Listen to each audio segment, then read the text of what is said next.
जय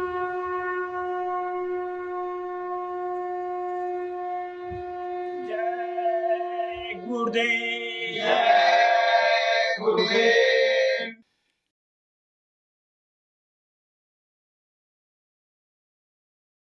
जय गुरुदेव। जय गुरुदेव।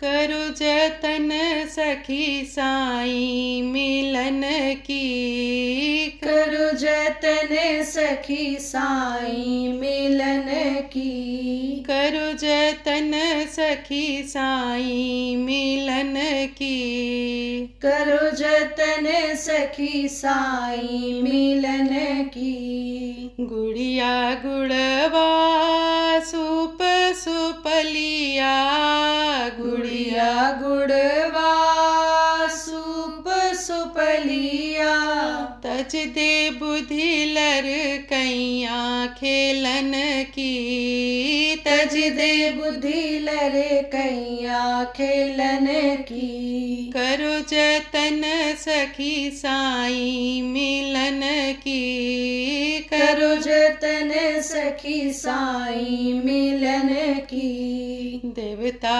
पितर भुइया भवानी, देवता पितर भुइया भवानी, यह मार्ग 84 चलन की, यह मार्ग 84 चलन की। करो जतन सखी साईं मिलन की, करो जतन सखी साईं मिलन की। ऊंचा महल अजब रंग बंगला, ऊंचा महल अजब रंग बंगला, साईं की सेज वहाँ लागी फूलन की, साईं की सेज वहाँ लागी फूलन की। करो जतन सखी साईं मिलन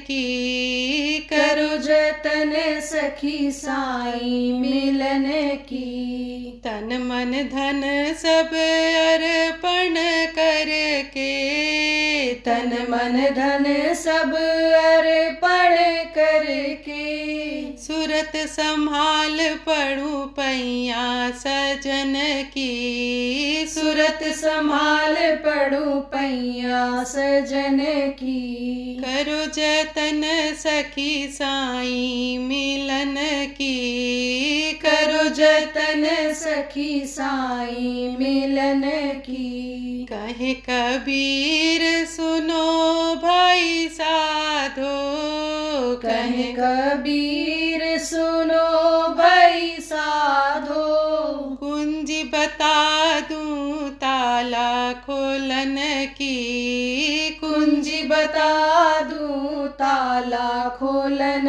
की। करो जतन सखी साईं मिलन की, करो जतन सखी साईं मिलन की। करो जतन सखी साईं मिलन की। जय गुरुदेव। जय गुरुदेव।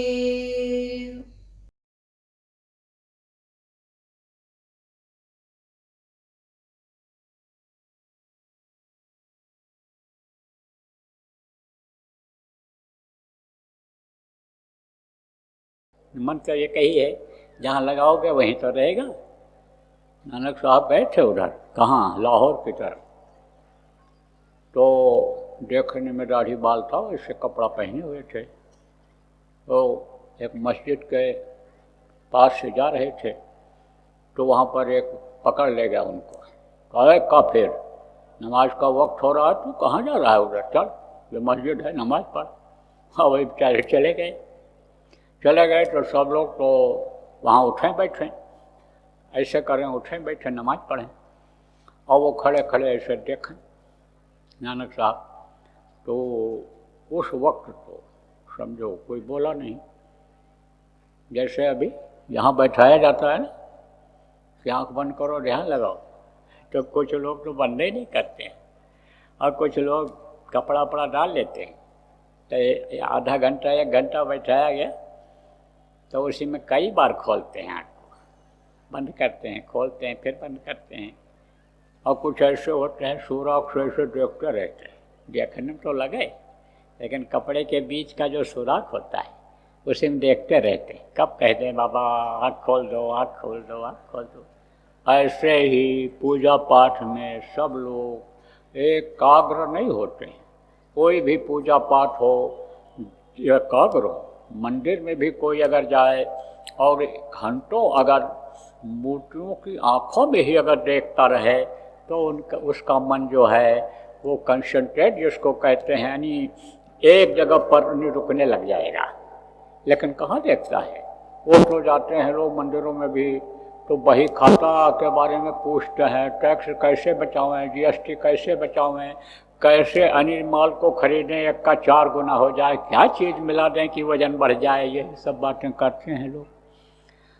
तो नमाज जो लोग पढ़ रहे थे वो लोग सब तो खुदा की तरफ देख नहीं रहे थे, वो तो उसके नूर को देख नहीं रहे थे, उस चीज़ को समझ नहीं रहे थे।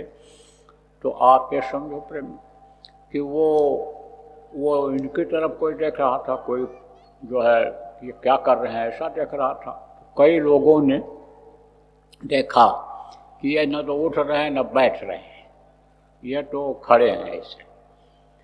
तो जब नमाज ख़त्म हो गई तो एक आदमी ने पूछा, कहा भाई तो नमाज क्यों नहीं पढ़े, क्यों नहीं पढ़े, सब लोग नमाज पढ़ रहे थे तो नमाज क्यों नहीं पढ़े। तो नानक साहब ने कहा कि नमाज पढ़ाने वाला ही यहाँ नहीं था, नमाज पढ़ाने वाला ही यहाँ नहीं था। अरे कहे ये काजी साहब पढ़ा रहे थे, ये जो मुल्ला जी हैं ये क्या पढ़ा रहे थे नमाज। अरे बोले वो यहाँ थे ही नहीं। अब सब लोग कहने लगे कैसे नहीं थे, अभी सामने खड़े हैं। अरे बोले पूछो, ये तो अपनी घोड़ी का बच्चा पैदा करा रहे थे। है घोड़ी बच्चा, यहाँ कहाँ घोड़ी का बच्चा है। बोले पूछो। नमाज पढ़ाते समय यही कह रहे थे कि अभी जैसे नमाज पढ़ा करके जाएंगे घोड़ी का हाल चाल लेंगे, क्योंकि उसके बच्चा पैदा होने वाला है, बिल्कुल बस पैदा ही होने वाला है आज ही कल में। तो इनका मन तो घोड़ी को बच्चा पैदा कराने में लगा हुआ था। ऐसे ही मन जहाँ ये लग जाता है वही काम कराता है। तो पहले तो ये था कि भाई ऐसा करेंगे, लेकिन अब जब नाती पोता आ गया, हाँ तब नाती पोता से मोह बढ़ गया। नाती के कहूँ नाती हो वाको कौन ठिकान, बहुत धन संपत्ति हो गई, रुपया पैसा बहुत हो गया, अब संभालो, चोर न ले जाए, डकैत न ले जाए। और इस समय पर तो और संभालना, छिपाना, यानी संभाल करके रखना लोगों के लिए ज़रूरी हो गया कि कहीं कोई चाकू मार के न ले जाए, कहीं कोई गोली मार के न ले जाए, हाथ पैर तोड़ के न ले जाए। यानी समझो इस तरह से बचाने के लिए भी समय निकालना पड़ता है इंसान को, आदमी को। धन संपत्ति हो गई, मकान हो गया, रंगाई पुताई करो, हाथ हवेली हो गई, अब उसका भी इंतजाम करो। चौलर पचलर सतलर रसरी, काम क्रोध लोभ मोह अहंकार, ये रजोगुण तमोगुण सतोगुण, ये क्या हैं? ये फांस हैं, फांस हर रस्सी हैं। ये इन्होंने जकड़ करके रखा है जीवात्मा को। तो ये जब तक शरीर नहीं छोड़ता है तब तक ये चीज़ें छूटती नहीं हैं। ये सब कर्मों की वजह से मिलता है। कर्म अगर आपके अच्छे होते तो अब तक अपने घर में होते, अपने वतन में होते, अपने मालिक के पास होते, लेकिन कर्म कुछ इस तरह का नहीं बन पाया पिछले जन्म में। अच्छे कर्म तो बने, क्योंकि बड़े भाग्य मानुष तन पावा, भाग्य तो अच्छे रहे, देव दुर्लभ शरीर मनुष्य शरीर तो मिला, लेकिन यह बंधन में आ गया, बंधन से मुक्त नहीं हो पा रहा है ये शरीर। तो कहा कर्म फांस में फंस गए। मनुष्य शरीर कर्मों के खराब हो जाने की वजह से ही ये मिला। अच्छे कर्म ज़्यादा थे तो उसकी वजह से 84 में नहीं जाना पड़ा अन्य कीड़े मकोड़ों की योनियों में। मनुष्य शरीर तो मिला, लेकिन इसमें कर्म भोगने के लिए ये हो गया। तो कहा कर्म फांस छूटे नहीं, कहते करो उपाय, और सदगुरु मिले तो उबरे और नहीं तो बटका खाए। अब सदगुरु भी मिल गए, रास्ता भी मिल गया, नाम भी मिल गया, लेकिन कमाई नहीं करोगे तो कहाँ से तकलीफ जाएगी, कहाँ से यह बंधन कटेगा। आप ये समझ लो कि पैर में तकलीफ हो गई, दर्द हो गया या घाव हो गया, अब मलहम पट्टी अगर करने के लिए कह दिया गया, दवा भी दे दी गई और बांधोगे नहीं तो फोड़ा कैसे ठीक होगा, रोग कैसे ठीक होगा, दवाई नहीं खाओगे तो। ऐसे ही ये कैसे जाएगा, जाएगा किससे, इसी से जाएगा। किससे जाएगा, सुमिरन से जाएगा, ध्यान से जाएगा, भजन से जाएगा, नाम की कमाई से जाएगा, नाम को याद करने से जाएगा। इसलिए बराबर सब लोगों को, आप लोगों को ये जो नामदान दिया गया है यह याद कर लेना है, ये याद होना चाहिए। नाम उनको समझो, कहा तुम नाम जपन क्यों छोड़ दिया, नाम को जपना चाहिए, यानी जिसको सुमिरन कहा गया। लेकिन ये प्रेमियों, जपना ये नहीं है कि जैसे अन्य लोग जपते रहते हैं, सीताराम सीताराम सीताराम, राधे श्याम हरे कृष्णा नारायण नारायण, ओम शिवाय नमः शिवाय। लेकिन अन्य समझो कि मन कहीं और रहता है, चीज़ों को देखते रहते हैं। कोई चीज़ यानी समझो खराब हो रही है तो उसके लिए नाराज़ भी हो जाते हैं देख करके। लड़का कोई हरकत कर रहा है तो उसको डांट फटकार भी देते हैं। कुत्ता बिल्ली दिखाई पड़ गया तो गाली देकर उसको भगाते हैं। अरे समझ लो, माला तो लंबा चौड़ा रहता है, बड़े बड़े दाने रहते हैं, लेकिन आप पे समझो कि मन इधर उधर भगता है, लगता नहीं है। तो कहा माला तो कर में फिरे, जीव फिरे मुख माए, और मनुआ तो 44 फिरे। यह तो सुमिरन है, मन को रोक करके सुमिरन किया जाता है।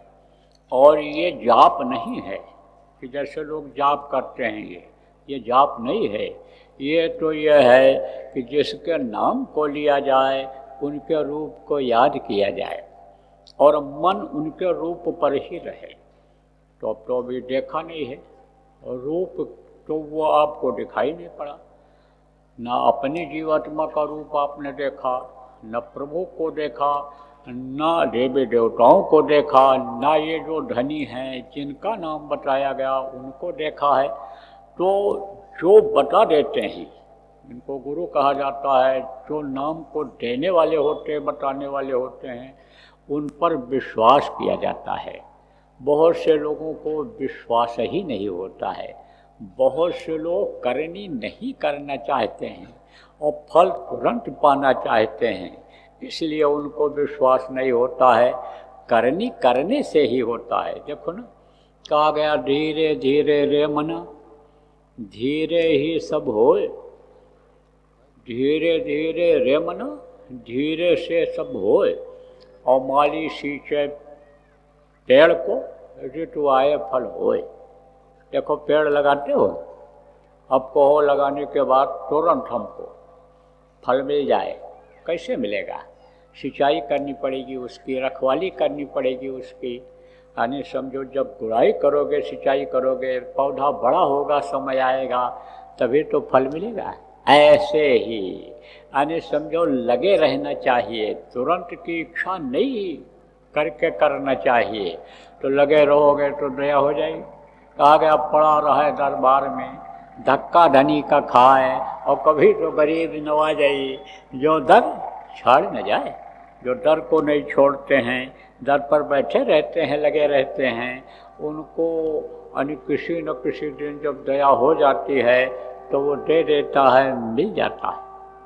आप ये समझो, वो भी तो देखता है कि पात्र कैसा है, लेने लायक है कि नहीं है, बर्तन कैसा है, इसका गंदा है कि सही है, कमज़ोर है कि समझो कि मजबूत है, बोझा ये इसके ऊपर कैसा है कर्मों का, वो भी तो देखता है। आप ये देखो, गंदगी अंदर में है ना, गंदगी अंदर में है, और आपने कोई चीज़ उस बर्तन में अच्छी चीज़ रख दिया, खराब होगा कि नहीं होगा? अंदर में गंदगी है, अब उसकी बदबू आ रही है गंदगी की, और उसमें आप खुशबूदार भी चीज़ रख दोगे तो उसमें भी बदबू आ जाएगी, खराब हो जाएगा। तो रखने वाला जो देता है, अच्छी चीज़ को जो रखता है, पहले वो सफाई कराता है, सफाई करता है, फिर उसमें वो रखता है, तो देखेगा कैसा है। अब मान लो कि यानी समझो कि दूध रखना है आपको बर्तन में, और एक दिन यानी आप यानी लेने के लिए गए, दूध मांगने के लिए किसी के यहाँ लेने के लिए, रखने के लिए गए, और वो बर्तन आप ये समझो गंदा है। तो वो बर्तन गंदा है तो आप अगर साफ नहीं कर पा रहे हो तो वही साफ कर देता है, लाओ ऐसे साफ करके यानी तब दूध को रखो, नहीं ये खराब हो जाएगा, मेरी बदनामी होगी कि इन्होंने खराब दूध दे दिया। तो वो अपनी इज्जत को बचाने के लिए साफ कर देता है, लेकिन रोज़ रोज़ थोड़ा साफ करेगा। अरे रोज़ थोड़ा साफ करेगा, रोज़ तो साफ आपको करना है। ऐसे ही ये जो बर्तन है जिसके अंदर वो देता है, दौलत को देता है, जिसके अंदर यानी पावर शक्ति को देता है, वो साफ होना चाहिए। अब आप तो बाहर की ही सफाई जानते हो, बाहर की सफाई करना आप जानते हो, अंदर की सफाई तो मालूम नहीं ना, अंदर देख पाते हो इन बाहरी आँखों से, लेकिन अंदर जो कर्म होते हैं, जो भी करते हो, वो अंदर में जमा होते हैं। चतुसंता कारण यहाँ पर कर्म जमा होते हैं। वो एक बर्तन आप समझ लो, वो साफ जब तक नहीं होगा, वो कर्म नहीं जब तक साफ होंगे, तब तक ये जीवात्मा यानी निकल नहीं पाएगी। जैसे कोई सुराख है, सुराख के सामने आप पे समझो कि लगा हुआ है, क्या लगा हुआ है? लगा हुआ है जैसे मान लो रुई का ही पहाड़ लगा हुआ है, तो अब उस पर से निकल पाओगे? नहीं निकल पाओगे, तो उसको हटाना पड़ता है। आप ये समझो सफाई करनी पड़ती है, तो उसके लिए युक्ति का उपयोग किया जाता है, युक्ति बताई जाती है, युक्ति से वो साफ होता है। युक्ति माने होता है उपाय। तो ये जो धूप में तप रहे हो, ये मोटा झोटा जला भुना जो भंडारों में मिल रहा है उसको जो खा रहे हो, जो पैदल चल के आए हो, जो समय से नहीं मिल पा रहा है, सुबह उठते ही वैरायटी मिल जाता था कुछ लोगों को, और जब नाश्ता बनेगा 9 बजे तब मिलेगा। तो ये सब क्या है? इसमें कर्मों की ही धुलाई होती है। ऐसे ही होता है, कर्म जब धुलते हैं, और जब यह मन सत्संग सुनने के बाद बदलता है, तब कर्म कटते हैं, कर्मों की सफाई होती है। इसीलिए कहा गया सत्संग बराबर सुनते रहना चाहिए। सत्संग जल जब कोई पावे, मैलाई सब कट कर जावे। वो जो मैलाई जमा है, वो गंदगी जमा है, वो चतुसंतःकरण पर पाप जो जमा है, वो कर्म जमा है, वो तब खत्म होंगे जब सत्संग मिलता रहेगा। सत्संग सुनने के बाद लोगों के भाव में परिवर्तन आ जाता है, बदलाव आ जाता है, लेकिन यही भाव नहीं बना रहता है। यह भाव हमेशा बनाए रखना चाहिए। इसीलिए प्रार्थना किया गया, नित्य नव प्रेम जगह तुम्हारे प्रति, भाव छुटे संसारी, यह विनती गुरुदेव हमारी। प्रार्थना किया गया कि हमारे अंदर यानी नए नए यानी प्रेम आपके प्रति यानी प्रभु के प्रति पैदा होता रहे, और भाव छूटे संसारी। ये जो संसार की तरफ का प्रेम है, ये धीरे धीरे खत्म होता जाए, तो ये सत्संग से सफाई होती है इसकी। और किससे सफाई होती है? ये सुमिरन से सफाई होती है, ध्यान से सफाई होती है। ये एक एक नाम यानी जो आप लेते हो, तो वो क्या करते हैं? वो सफाई में मदद करते हैं। वो नीचे से यानी समझो कि खिंचाव में मदद कर देते हैं जीवात्मा की। जो ये ताकत फैली हुई है, पैर के अंगूठे तक फैली हुई है, इसमें सिमटाओं में ये मदद कर देते हैं। जब खुश हो जाते हैं तब बाधा नहीं डालते हैं। नहीं तो काल का काम क्या है? बाधा डालना। किस में बाधा डालना? इस परमार्थी काम में बाधा डालना। कौन चाहेगा हमारा बगीचा उजड़ जाए। ऐसे उनका ये जो दुनिया का बगीचा है भरा पूरा जीवों का, वो कब चाहेंगे कि ये उजड़ जाए, सब अपने घर मालिक के पास पहुंच जाएं, यहाँ ये आवे ही नहीं, सब चले जाएं, ये वो नहीं चाहते हैं। जैसे आप नहीं चाहते हो कि गांव उजड़ जाए, अकेले हमारा परिवार सब चला जाए, अकेले कहाँ रहेंगे, कैसे रहेंगे, क्या करेंगे, नहीं चाहते हो। लड़के बच्चे हैं और है, अब वो आया बैठा हुआ है, अन्य समझो घर वाली का भाई बैठा हुआ है, कह रहा भेजो भेजो भेजो, नहीं भाई नहीं, हम नहीं भेजो, भेजने का मन कहता है जल्दी कि कोई रहेगा नहीं घर में। ऐसे वही सोचता है कि भाई हम अकेले रहकर क्या करेंगे, तो ये बाधा डालते रहते हैं।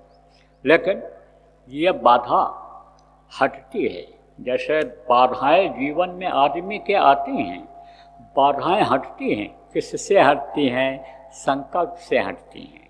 संकल्प के सामने बाधा छुप जाती है। तो जब यहाँ रहते हो, सुनते हो, ध्यान भजन में बैठते हो और मन जब आपका थोड़ा रुकने लगता है तो आप संकल्प नहीं बनाते हो।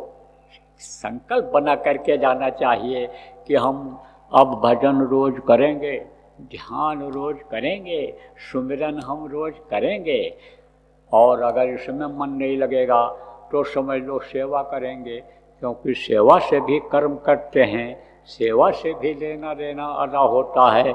सेवा करने से एक दूसरे के जो यानी कर्म है, कई जन्मों के जो लेना देना है कर्मों का, वो कटता है, अदा होता है। तो सेवा करना चाहिए।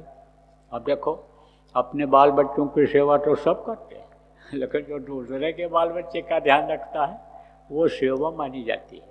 अपने लड़की की शादी तो सब करते हैं। कोई गरीब आदमी है, कोई सत्संगी गरीब है, बेचारा नहीं कर पा रहा है, तो उसके लिए खोज दो, कोई करा दो, समझा, तो वो समझो सेवा में माना जाएगा, वो परमार्थ में माना जाएगा। तो इसलिए समझो कि ये भी काम करने की ज़रूरत है। तो अभी कहा जाए कि भाई देखो यहाँ आंधी आफत आने वाली है, आप यहाँ से जल्दी भगो, तो ऐसे भगोगे कि बहुत से लोग दब जाओगे। जान बचाने के लिए तो भगोगे, लेकिन जान का खतरा पैदा कर लोगे। आंधी आफत आ रही है, भगो। तो अपनी जान बचाने के लिए तो सब लोग प्रयास करते हैं, कोशिश करते हैं, जान बचाते हैं, और जो दूसरे का जान बचाता है वही महान होता है, वही बड़ा होता है, उसी को लोग मानते हैं, उसी के लोग पूजा करते हैं। देखो, आप जितने भी लोग यहाँ पर आए हो, आपको किसी न किसी ने समझाया होगा, बताया होगा, और तब आप यहाँ पर आए हो। इसी तरह से लोगों को बताने की ज़रूरत है, समझाने की ज़रूरत है। अब आप देखो, इस तरह से बैठे हो, जो सोफा पर मोटे बैठते थे, मोटे गद्दे पर सोते थे, ऐसी कमरों में रहते थे, वो सब आप लोग ज़मीन पर बैठे हुए हो, तो आपको ये विश्वास है कि नहीं है कि भाई जो सुख हमको मिला हुआ है इससे भी बड़ा सुख हमको मिल सकता है। जो दौलत दुनिया की मेरे पास है इससे भी बड़ी दौलत मिल सकती है। जो पद प्रतिष्ठा इज्जत हमारी इस समय है वो भी बढ़ सकता है, ज़्यादा मिल सकता है। आपको विश्वास हो गया। ऐसे ही उनको भी विश्वास दिलाने की ज़रूरत है कि भाई तुम लोग छोटी चीज़ों के पाने में क्यों लगे हुए हो, बड़ी चीज़ को पाने की कोशिश क्यों नहीं करते हो, दुनिया की एक एक चीज़ों को इकट्ठा करने की कोशिश क्यों करते हो, दुनिया की एक एक चीज़ प्रभु से क्यों मांगते हो, प्रभु को ही क्यों नहीं पा लेते हो, प्रभु को ही नहीं क्यों नहीं पा लेते हो। ऐसा रास्ता ले लो कि प्रभु तुमको अंदर में दिखाई पड़ने लग जाए, प्रभु से तुम बात करने लग जाओ। आप जो तर तर किए रहते हो, दिन रात इच्छा करते रहते हो, मेरी इच्छा पूरी हो जाए, नहीं पूरी होती है, वो उनसे मांग करके, हाथ फैला करके उनके सामने और मांग लो, ले लो। तो एक काम ये क्यों नहीं करते हो, नामदान ले करके, नाम की कमाई करके प्रभु को क्यों नहीं पा लेते हो। एक है साधे सब सद है, सब साधे सब जाए, एक को क्यों नहीं साध लेते हो? जब आप बताओगे और वो नाम ले करके नाम की कमाई करेंगे, नाम से जब पुकारेंगे उनको और वो जब अंतर में दिखेंगे, मिल जाएंगे, तो दुनिया की कोई चीज़ों की दिक्कत रह जाएगी? नहीं रह जाएगी। फिर तो जो इच्छा कीन्ही मन माही, अब हर प्रताप कर दुर्लभ नहीं। जिस चीज़ की इच्छा पहले के समय में आदमी करता था उसकी वो पूरी हो जाती थी। तो यही भारत देश तो है। और आदमी भी ऐसे होते थे जो इच्छा पूरी कर लेते थे। जैसे हमारा आपका शरीर है ऐसे उनका भी शरीर होता था। तो आप अपने को कुछ न समझो, आप अपने को निराश कर लो, ऐसा नहीं हो सकता। तो ये तो आपकी कमी होगी। आपके अंदर भी शक्ति है, ताकत है कि आप प्रभु का दर्शन कर सकते हो, प्रभु को पा सकते हो और उनसे कोई चीज़, जिस चीज़ की ज़रूरत है वो ले सकते हो। और जब आप उनके हो जाओगे तो वो आपको तो अपना मानते ही हैं, उन पर जब आप विश्वास कर लोगे तो कोई चीज़ कहने का भी नहीं रहेगा। जब उनसे प्रेम हो जाएगा तो वो प्रेम में आपके लिए सब कुछ करेंगे।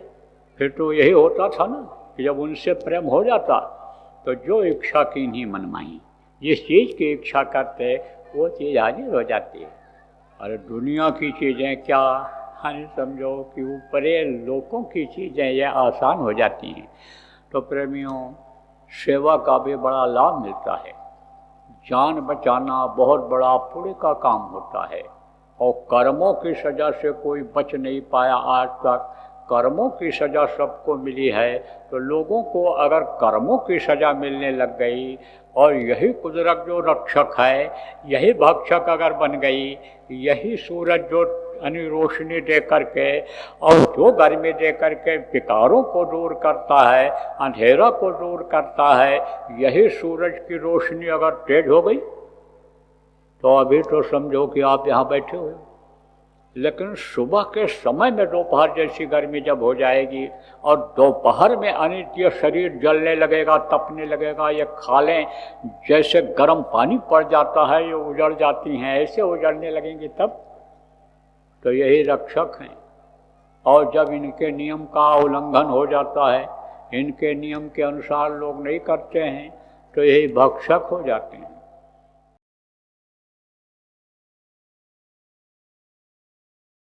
लक्षण सब दिखाई पड़ रहे हैं। ये देखो गर्मी बढ़ती चली जा रही, तापक्रम बढ़ता चला जा रहा है। अब पानी बरसेगा, ओला पत्थर गिरेगा, अतिवृष्टि होगी, ये सब लक्षण हैं। यह समझो ऐसे भी छोड़ो, अगर आप देखो लक्षण के हिसाब से देखो, जिसको वैज्ञानिक लोग शोध करके अब समझो कि बताने लगेंगे, तो खराब समय आ रहा है चारों तरफ से। लेकिन अब बचना भी है, बचाना भी है, बचना भी है और बचाना भी है। और देखो प्रहलाद का क्यों नाम है? प्रहलाद का नाम जो नहीं भी जानते थे वो भी लोग जान गए। छोटे बच्चे जो अभी पढ़ते हैं 4-5 दर्जे में स्कूल में, और प्रहलाद का नाम नहीं जानते थे वो भी जान गए। उनको जब घर वालों ने ही बताया कि प्रहलाद बच गए थे और होलिका जल गई थी, अत्याचार का अंत हो गया था और जो है भक्त की रक्षा हो गई थी, न्याय की जीत हो गई, सत्य की जीत हो गई थी, तो प्रहलाद का नाम वो भी जान गए। अब ये समझो प्रहलाद में अगर शक्ति न होती तो कैसे बचते? कैसी शक्ति? भक्ति की ही शक्ति सही, लेकिन कुछ शक्ति तो थी बचने की, तब तो जान बच गई। और नहीं तो होलिका जला डालती, इनको खुद निकल जाती या जल जाते। ऐसे बचने की भी जरूरत है और बचाने की भी जरूरत है। जय गुरुदेव। सरकारी व गैर सरकारी अनुदान के लिए बिना सत्संगियों के सहयोग द्वारा जनहित के कार्यों में लगी हुई बाबा जय गुरुदेव धर्म विकास संस्था का मुख्यालय पिंगलेश्वर रेलवे स्टेशन के सामने मक्सी रोड, उज्जैन, मध्य प्रदेश में है। यहाँ पर सत्संग व नामदान का कार्यक्रम होता रहता है। अतः आप श्रोताओं से अनुरोध है कि बाबा उमाकांत जी महाराज के आश्रम उज्जैन एक बार परिवार सहित जरूर पधारिएगा। आपके सुझाव के लिए व्हाट्सएप नंबर 9575600700। जय गुरुदेव।